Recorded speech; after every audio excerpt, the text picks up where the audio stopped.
Singareni మారుపేర్లు vigilance pending కేసుల సమస్యల పరిష్కారంకై Indira park వద్ద ఈ రోజు నిరసన వ్యక్తం చేశారు. ఈ సందర్భంగా వారు మాట్లాడుతూ డిపెండెంట్ ఉద్యోగస్తులు 30 ఏళ్ల మా తండ్రులు సర్వీస్ అయిపోయిన పిమ్మట ప్రతి నెల రిటైర్డ్ అవుతున్నా కూడా కొత్త వారిని తీసుకోవడం లేదు అని ఆవేదన వ్యక్తం చేశారు. ఎన్నికల సమయంలో బెల్లంపల్లిలో సీఎం రేవంత్ రెడ్డి పర్యటన చేసినప్పుడు మా సమస్యలను పరిష్కరించి ఉద్యోగాలు కల్పిస్తామని ఇచ్చిన మాటను మరిచారని గుర్తు చేశారు. ఇప్పటికైనా రాష్ట్ర ప్రభుత్వం చొరవ తీసుకుని డిపెండింగ్ ఉద్యోగస్తులకు ఉద్యోగాలు కల్పించాలని కోరారు. లేని పక్షంలో పెద్ద ఎత్తున ఆందోళనలు చేపడతామని హెచ్చరించారు. కార్మికులందరికీ ఎక్స్ప్లెయిన్ చేసి పనుకుందాం. ఏమయ్యా మేము చేసిన నేరం తప్పేం చేసినా చెప్పండి. చేసిన తప్పు ఏదైనా ఉంటే మా అయ్యకు ఉద్యోగం ఎట్టిచ్చినావు, ఎందుకు ఇచ్చినావు, ఇన్ని రోజులు ఎందుకు పని చేయించినావు, మరి అన్ని రోజులు నిద్రపోయినావా, ఆ పేరు ఎందుకు తప్పు వచ్చింది, అప్పుడు నువ్వు చేసిన తప్పు పనికే తప్పు వచ్చింది. కోటి విద్యలు కూటి కొరకే కదా, అందుకే ఆ తర్వాత సింగరేణిలో గత ఎన్నో సంవత్సరాల నుంచి మేము ఈ యొక్క మారుపేరు మరియు విజిలెన్స్ పెండింగ్ కేసుల సమస్యల పైన మేము ఇబ్బంది పడుతున్నామని చెప్పేసి ప్రతి ఒక్క ఇప్పుడున్నటువంటి రాష్ట్ర ప్రభుత్వంలో ఏదైతే కాంగ్రెస్ పార్టీలో ఉన్నటువంటి ఎమ్మెల్యేలకు ఎంపీలకు ప్రతి ఒక్కరు కూడా మా యొక్క బాధను తెలియజేసుకున్నాం. అలాగే ఏదైతే మా సంస్థ సిఎండి బలరాం సార్ గారి దగ్గరికి కూడా వెళ్ళి సార్ మేము ఈ విధంగా బాధపడుతున్నాం, ఒకనాడు మా తండ్రులు చేసినటువంటి పనినే మేము ఈరోజు అడుగుతున్నాము.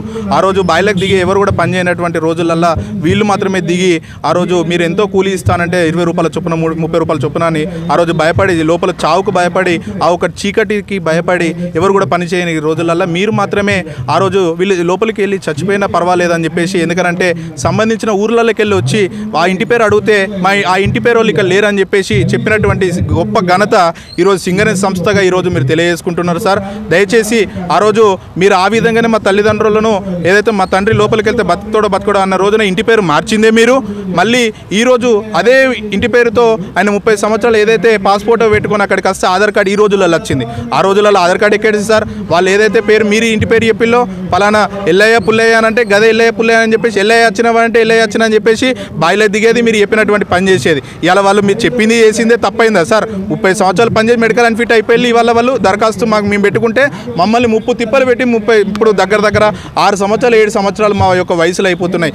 ఎందుకు ఇంత దుర్మార్గంగా ప్రవర్తిస్తున్నారు సార్? మీ దగ్గరకు వచ్చి మీ యొక్క కాళ్ళు పట్టుకున్నది మర్చిపోతున్నారా సార్? సింగరేణిలో ఎన్నో యూనియన్లు ఉన్నాయి. ఆ యొక్క యూనియన్లో గుర్తింపు సంఘం కానీ ప్రాతినిధ్య సంఘానికి కానీ ఎన్నోసార్లు మా బాధను చెప్పుకున్నాం. వాళ్ళు పరిష్కరిస్తాం, సంబంధించిన ఏదైతే ఇప్పుడున్నటువంటి డిప్యూటీ సీఎంని కలుస్తాం చేస్తామనేసి అని చెప్తున్నారు. ఎందుకు మా యొక్క బాధ ఇవ్వాలా? మీరు పదవులు వచ్చేసరికి పెద్దోళ్ళు అయిపోయేసరికి చిన్న స్థాయిలో ఉన్న వాళ్ళకి అనిపిస్తలేరా సార్?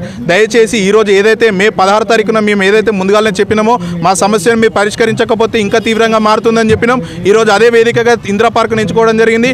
ఇక్కడికి వచ్చి చేసినా కూడా మీరు ఎవరు సాయంత్రం వరకు కూడా ఎవరు కూడా మాకు రెస్పాన్స్ అనే సింగరేణి సంస్థ నుంచి కానీ ప్రభుత్వం నుంచి మాకు ఎటువంటిది ఏం లేకపోతే ఖచ్చితంగా మేము చాలా త్వరలో ఏదైతే ట్యాంక్ బండి దగ్గర ఈరోజు మన ఏదైతే ఇవాళ మంచి విధంగా భిక్షం ఎత్తుకుంటే ఎవరిని కూడా అడిగేది లేదు.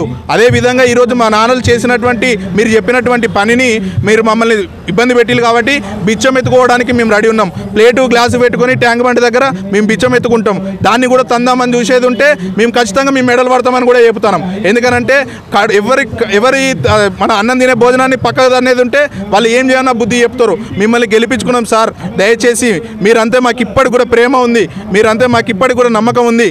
సింగరేణి బలరాం సార్ మీద కూడా మాకు ఎంతో ఉన్నది. ఈరోజు కడుపు కాలితేనే ఈ విధంగా మాట్లాడుతున్నాను గమనించి మమ్మల్ని వేరే రకంగా తీసుకోకుండా మా యొక్క సమస్యను వెంటనే పరిష్కరించి సింగరేణిలో ఇవాళ ఎవరైతే ఆన్ రోల్ ఉన్న ఎంప్లాయీలు కూడా 70% మంది పనిచేస్తున్నారు.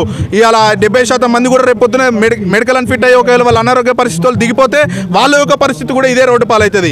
ఈ విధంగా కాకముందుకే వాళ్ళ ఆన్ రోల్ ఉన్నప్పుడే ఖచ్చితంగా ఏదైతే ఈ విధంగా ఫేస్ చేస్తున్నామో అందరిది సమస్య మార్పేర్ల సవరణ అనేది మీరు చెప్పిళ్ళు.